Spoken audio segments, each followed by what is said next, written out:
Boa noite, turma. Espero que todo mundo esteja bem. Eu e meu grupo pegamos o Paulo Freire e vamos falar um pouquinho sobre sua trajetória, a biografia, seu legado. Eu vou começar falando um pouquinho da biografia e a Erika vai dar continuidade. Paulo Freire é conhecido no mundo todo, mas afinal, quem foi Paulo Freire no Brasil e fora dele? Pernambucano, nasceu dia 18 de setembro de 1921, filho de um capitão e uma dona de casa. Freire era o caçula e o único que pôde se dedicar aos estudos. Inicialmente, ele se formou em Direito, mas trabalhou como professor. Deu aulas em faculdades e fez trabalhos pastorais por meio da ação católica. Em 1946, ele foi indicado para diretor do Departamento de Educação Cultural e Serviço Social em Pernambuco. Já em 47, foi trabalhar na Divisão de Educação e Cultura no recém-criado SESI. Mais ou menos na época de 50, o Brasil estava passando por uma modernização acelerada e rápida industrialização. Daí surgiu uma nova experiência de democracia de massas. E o Paulo defendia que esse processo de desenvolvimento nacional deveria incluir a participação ativa do povo, o que só era possível por meio da educação. Naquela época, as pessoas que não eram alfabetizadas não tinham direito ao voto. E o educador se dizia contra o ensino de cima para baixo e defendia o diálogo horizontal entre professor e aluno, que foi uma discussão que a gente teve na aula passada com a professora. Em 1959, passou no processo seletivo para a Cátedra de História e Filosofia da Educação. E já em 61, tornou-se diretor do Departamento de Extensões Culturais da Universidade de Recife. Nessa época, mais ou menos em meados de 62, Paulo foi convidado para desenvolver um projeto de alfabetização de adultos. No caso, foram escolhidos 300 cortadores de cana. O curso duraria 45 horas e teria como objetivo alfabetizar todas essas pessoas. E deu super certo esse projeto. Aí, mais ou menos nas últimas aulas, o presidente Jango presenciou os resultados e em janeiro do ano de 64 ele decretou a criação do PNA, que é um Programa Nacional de Alfabetização. E junto com o Paulo, tinha a missão de alfabetizar mais de 5 milhões de pessoas. Já que os analfabetos não podiam votar, né? O plano era esse, que todo mundo conseguisse para ter essa questão da democratização, né? Eu acho que é por isso que ele também foi muito odiado, porque muita gente não concordava. Só que em 64 mesmo, teve o golpe de Estado e o PNA foi extinto.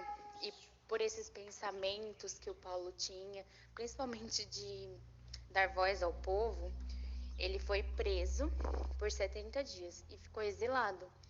Inicialmente, ele passou a viver com a sua família no Chile e Bolívia.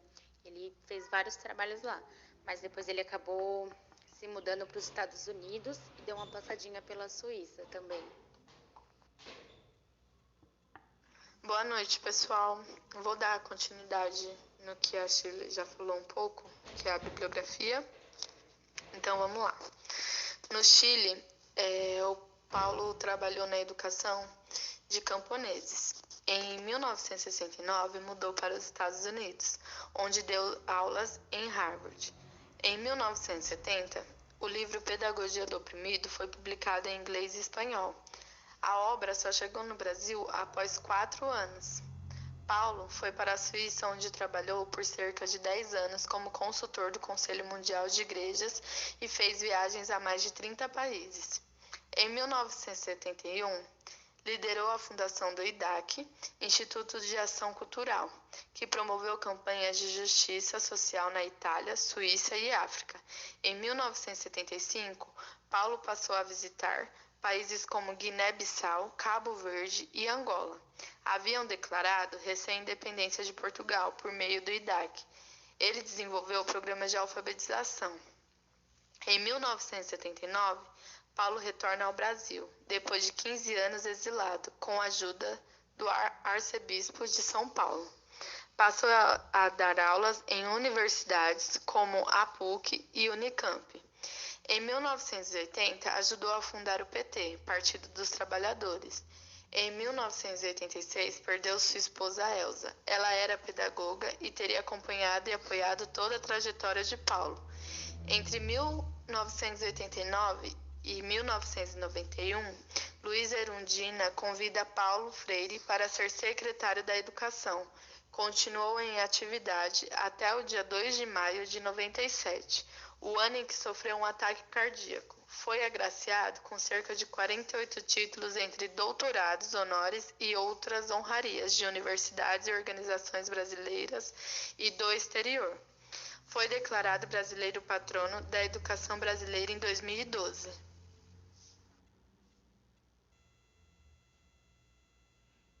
Agora a Sandy vai falar um pouquinho sobre o Instituto Paulo Freire. O Instituto Paulo Freire surgiu a partir de uma ideia do próprio Paulo Freire, no dia 12 de abril de 1991. Ele desejava reunir pessoas e instituições que, movidas pelos mesmos sonhos de uma educação humanizadora e transformadora, pudessem aprofundar suas reflexões, melhorar suas práticas e se fortalecer na luta pela construção de um outro mundo possível. Por sua importância nacional e internacional, Paulo Freire foi declarado patrono da educação brasileira em 2012. Desde a criação do IPF, Paulo Freire acompanhou todos os momentos dessa história. Apresentou nomes, participou da definição do estatuto e da linha básica de atuação do Instituto, e após sua fundação oficial em setembro de 1992, tomou parte nas principais decisões e sempre ofereceu suas valiosas e esclarecedoras reflexões sobre os projetos desenvolvidos. Em 6 de março de 2009, o Ministério da Justiça do Brasil concedeu ao IPF o título de Organização da Sociedade Civil de Interesse Público, ou CIP, consolidando a sua possibilidade institucional de trabalhar com programas e projetos sociais, culturais, ambientais e educacionais por meio de parcerias com diferentes instituições governamentais. Atualmente, considerando-se cátedras, institutos Paulo Freire pelo mundo e o Conselho Internacional de Assessores, o IPF, constitui-se numa rede internacional que possui membros distribuídos em mais de 90 países em todos os continentes, com o objetivo principal de dar continuidade e reinventar o legado de Paulo Freire.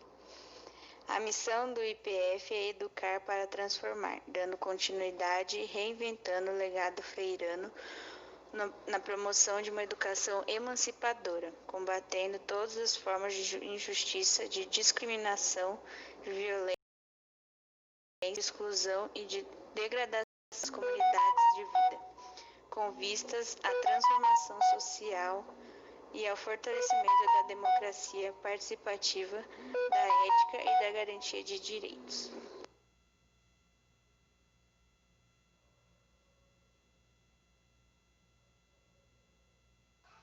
Boa noite, turma. Aqui quem fala é a Bruna. Eu vou falar um pouco para vocês sobre as influências de Paulo Freire. Paulo Freire sofreu diversas influências. Seu pensamento humanista inspirou-se no personalismo, assim como no existencialismo, na fenomenologia e no marxismo. Freire integra e aponta fundamentais elementos dessas doutrinas filosóficas e a associação entre o humanismo e o marxismo entre temas cristãos. Enriquecem seus textos e fazem com que eles sejam lidos por muitas pessoas.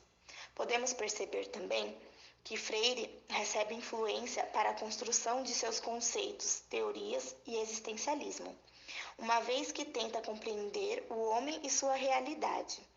A fenomenologia, por sua vez, tenta compreender a natureza e os fenômenos, já que a sociedade e o homem se inserem nesse meio. O marxismo busca a compreensão por uma análise através do mundo do trabalho e da divisão das classes sociais.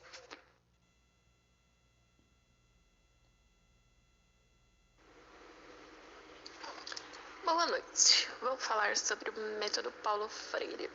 O método Paulo Freire foi desenvolvido para a alfabetização de jovens e adultos, por meio de palavras do seu cotidiano como ferramenta de alfabetização. Então, se, por exemplo, eu quero alfabetizar um pedreiro, eu tenho que usar palavras que ele sempre use, que ele já está habituado a usar. Eu não posso usar palavras muito fora do seu mundo, senão foge do método Paulo Freire. Não é essa a intenção.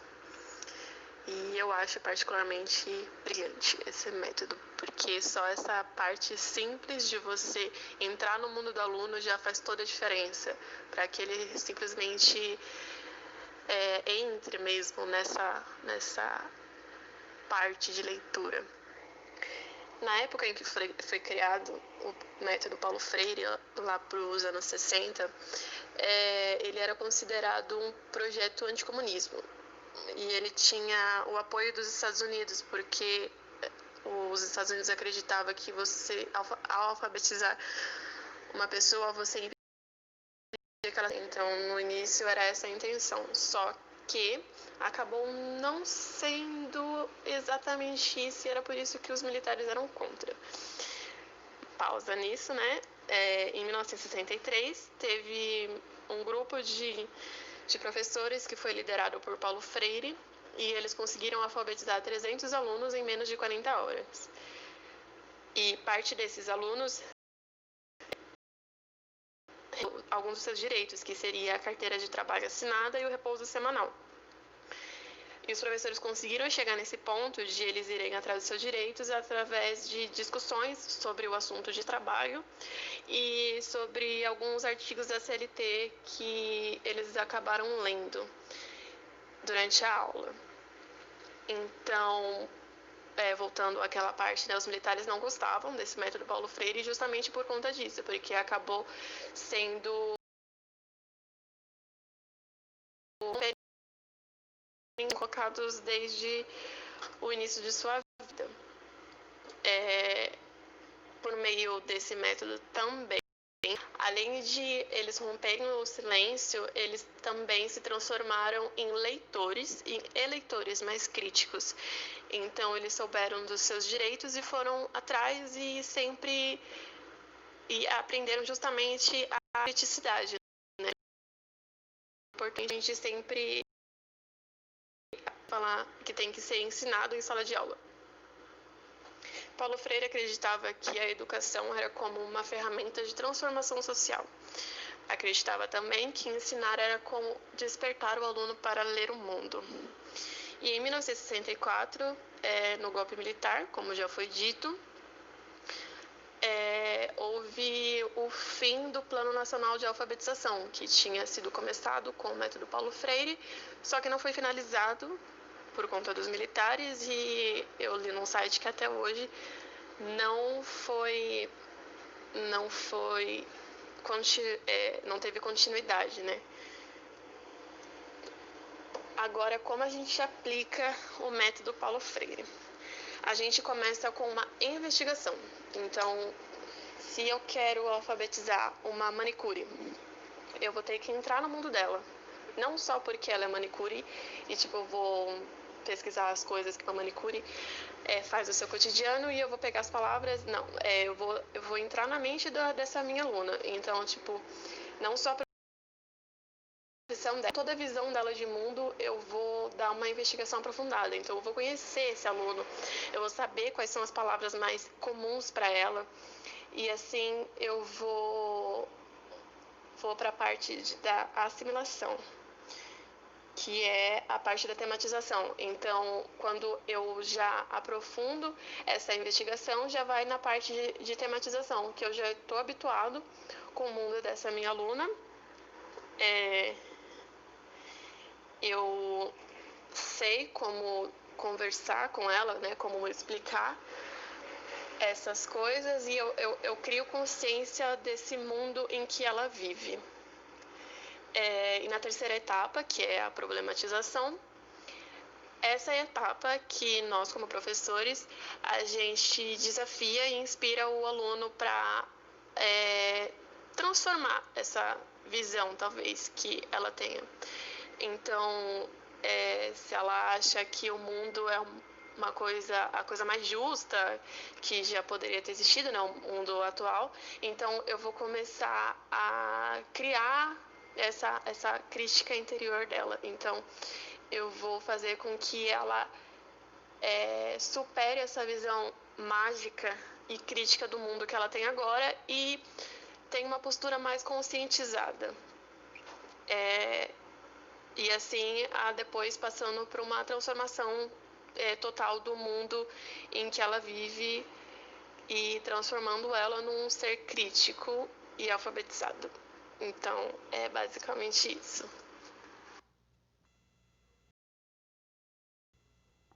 Boa noite, pessoal. Aqui é a Maria Eduarda e eu vou falar um pouquinho sobre o legado do Paulo Freire, né?